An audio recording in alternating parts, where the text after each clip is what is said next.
day 8 of my honey advent. Who would have thought? Now, it would not be a honey tasting or a honey advent if I did not include one of these. Now, this is Elanga Nature honey. This comes from Madagascar via Belgium. So there's this amazing company that I've been aware of for just over a year. I first met them in Appomondia in Canada last year, where I met lots of exciting bee people. And what I really loved, good morning. What I really love about Elanga is their story. Now, all the honeys have a story, and all beekeepers have a story, and the bees have stories that they're trying to share with us. So I'm just trying to translate from the plants and the bees and onto us. Now, what makes Elanga Nature honey so special is the story about their beekeepers. So Madagascar, when I was growing up, I was really excited about hearing about this amazing island. So I'm a lot older than the film Madagascar. So when I was growing up, Madagascar really was this unexplored big island off Africa that nobody really knew anything about. And I remember reading that it had the largest unexplored jungle and forests in the world. And also they have baobab trees.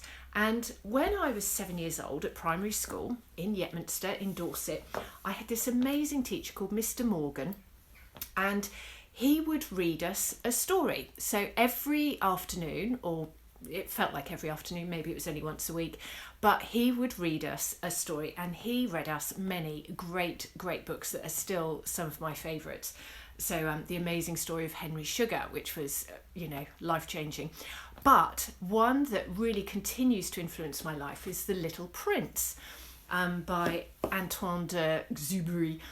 And that book, it is just such a phenomenal book. And even, as a child, it was amazing. As an adult, it's even more amazing because you understand more of the layers of it. And so that was when I first got introduced to baobab trees. So I loved the connection of Madagascar and baobab trees. Well, fast forward like 45 years, and I meet Michel, who is the Belgian sort of contact for Elanga Nature honey. And he was at Appomondia in Canada last year. And Appomondia is a big global bee conference festival. It's 4 or 5 days with all the top scientists doing lectures. So you don't have to spend the whole time, but I spent nearly all the time back-to-back lectures. And they have a lot of 20-minute ones, and they have some 2-hour ones. They have workshops, they have poster exhibitions, and I was lucky enough to be part of one of the poster presentations. So I had a presentation about the bees in Bhutan. Anyway, so I meet Michel, Elanga Nature honey. So I'm attracted to his booth. There's a big sort of sales and marketing hall, a trade hall, where people who supply bee equipment, bee hives, bee suits, so BJ Sheriff are there, people from all around the world, and there's a big global competition, and it's just amazing. I mean, you could spend 4 years just walking around the trade halls, or 4 days going around the trade halls. So this is where I saw Michel. They had this amazing booth with all these pictures of Madagascar jungles. Well, I love travel, so anywhere that looks a bit exotic and a bit different, I'm straight in there. And he was doing honey tasting. And so I tasted some of this honey. So today I'm tasting Naouli honey, which is really a very well-known Madagascan honey. So the beekeepers around Madagascar do have Naouli honey. Naouli is a spiritual tree that has been treasured by the Madagascans for thousands of years. Now, what I've learned, I still haven't been to Madagascar, but I have got friends who visited. And when I was a teenager, understanding that it had the biggest unexplored area in the world, unexplored forest, I was just desperate to go. But of course, you may or may not be aware, but in the last 20 years, they've lost 75% of their forests. I mean, it's just astronomical, absolutely horrific what's happened there. And Madagascar is one of those places that has so many trees that are endemic to that island. Because it broke away from Africa millions of years ago, things have evolved there. So, you know, nature, mammals, flowers, fauna, bees, insects. So they have their own type of apis honeybee there. So it's endemic to Madagascar. So it isn't a country where people have just shipped Apis mellifera around and then started beekeeping. They've had their own native honeybees there for a very long time.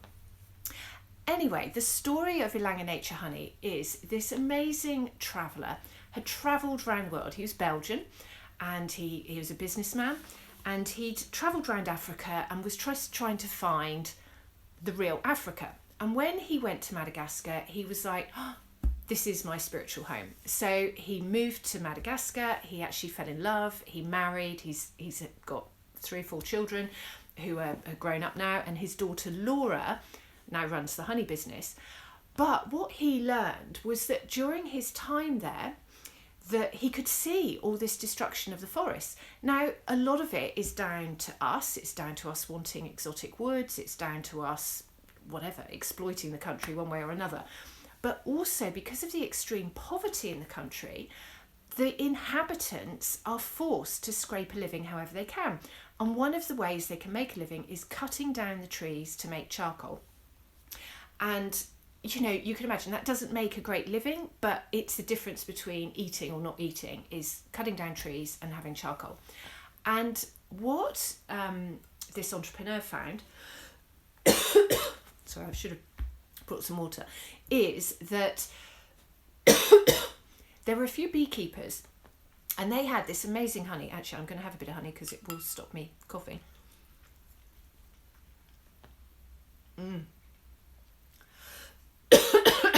This is magic stuff.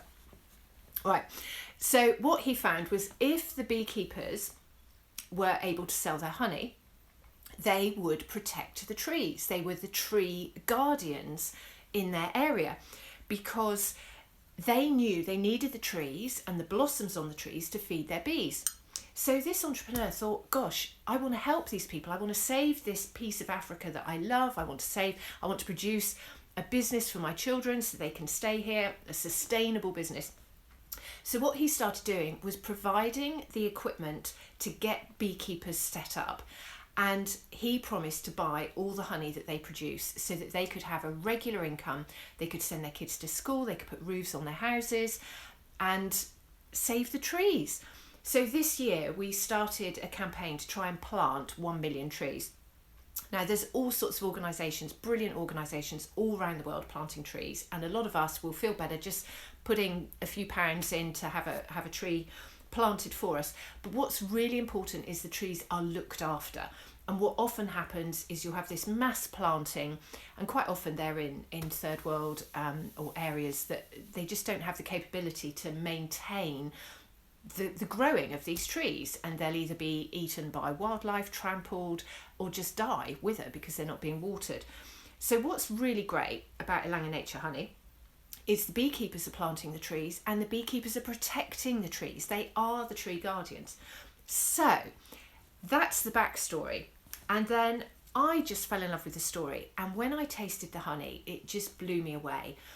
Now I'm on a real, those of you who know me know that I think the one thing we can all do to save the bees is buy organic food. Because if we buy organic food, we change the whole agricultural system. And I know there's all these arguments about cost and sustainability and how we're going to feed the planet. I believe that if we just stop using chemicals on our planet, the world can become more abundant. We have got plenty of land, we have got plenty of food. And also, which my husband will now confirm, if you eat organic food, you don't need to eat as much, you don't get as hungry. So it's really important that we do this, and it saves the bees, because if we're putting chemicals on our food, then the bees and all the pollinators are having those chemicals, and they're insecticides. They're designed to kill insects, so that's why we're losing all our pollinators. So Ilanga Nature Honey is organic because the country can't afford chemicals. They can't afford to be spraying everything. And so that's why it's so amazing. So it's very, very difficult if not impossible, to buy an organic honey, particularly in the UK. Now, unless you live on an island or you know that your bees are not travelling to anywhere outside your protected bit of land, it's really difficult to show that your bees have not been in contact with any kind of chemicals, and that those chemicals are not going to end up in the honey or in us. So, Niaouli honey. So that's the story about Ilanga Nature, and this is why I'm so passionate about them and their honey. Now, they've got about 12 varieties of honey at the moment, so I'm not going to do Ilanga Nature every other day, but I'm just going to pick some sort of key ones. So Niaouli is possibly the most unusual honey. Honey, when I went to Italy and started studying honey, having only ever had British wildflower honey until I went there, it was really difficult to distinguish the different flavours. You know, you taste something and you'd think, and you're trying to find the words to describe it, and it would just be, my inner brain was just going, tastes like honey, tastes like honey. But when you taste Niaouli, it doesn't taste like honey. It's quite a shock. It's almost savoury. However, the more experienced I get with honey tasting, and the more I taste this honey, the more I can taste the sweetness. So I've had some just now, and it's so complex. So the Niaouli tree is a medicinal tree, so it's been used for thousands of years. They know that it's antibacterial, it's antiviral. I mean, a lot of the properties that we think of as go without saying for honey, they know, and they've been using it. So they've used it for coughs, for colds, for flu. So what better honey right now for when we're sort of faced with viruses? So now I'm going to taste it. So you can see the colour. Again, it has got that familiar sort of ginger tinge that we had with the heather honeys. So I wonder, I'm just thinking, is that something to do with medicinal properties? Would be wonderful to know, wouldn't it? So you can see it's semi-crystallised, it's sort of creamy. It is quite liquid to start with when you first get it, but it does slowly crystallise, but it doesn't seem to go solid. Some honeys like rapeseed will go really rock hard, rock solid, but this doesn't. It just stays this kind of consistency. And it's got quite a strong aroma. There are sweet notes, and there is a bit of toffee, but there's also a bit of cabbage. So if you can imagine cabbage, or not quite wet dog, but yeah, there are unusual aromas, and this is the thing, is trying to connect what those smells are, because this is from a tree on the other side of the world, somewhere I've never been. So it's from the eastern forests of Macarana in Madagascar. Now I'm going to taste it.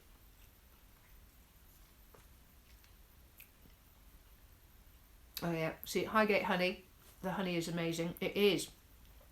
Now it's got slight granules, but they dissolve really quickly. You do have, I suppose it's a sort of a toffee flavour.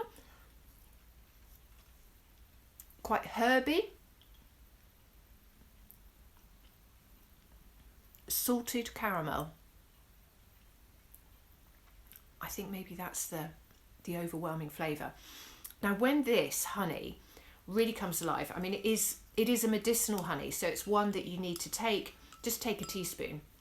If you've got a bit of a cold, or you feel a bit run down, or you just want to get a good night's sleep, just have a teaspoon before you go to bed. Wonderful. Or brown bread toast with this on. If you're thinking you don't want something too sweet, this is really good. And you just get so many complex flavours. It really is quite an incredible honey. So this is Niaouli. I do stock it. I have some jars. I include it in my Honey Harvest box. If you want to try some of this, send me a direct message, and because I really only have a few jars left, but send me a message and I can arrange to send you a jar. The website is in Belgium, so Ilanga Nature. I've also got a hello from Singapore. So I've also, you can order it from Belgium, but the shipping is really expensive. But I have got some news. So you have to watch this space, because there is somebody in the UK who will be selling this very, very soon. And you'll be able to buy it from their stores and also online. So it'll be much more accessible. We also have it in the farm shop at the Newt in Somerset. So you can actually get the honey there. So this is Niuli honey, highly medicinal, wonderful story. Every jar not only plants trees, but it feeds the beekeepers. And without the beekeepers, we wouldn't have the trees in Madagascar, and the bees, well, they would be dying out too, because they wouldn't have any forage, because the trees would be gone.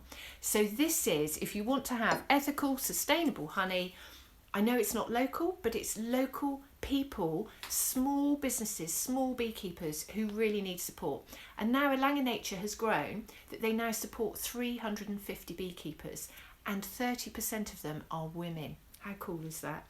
So women are taking over the beekeeping industry, and we're looking after the bees and we're looking after the trees. So the bees need the trees, and we all need honey. So this is nature's medicine.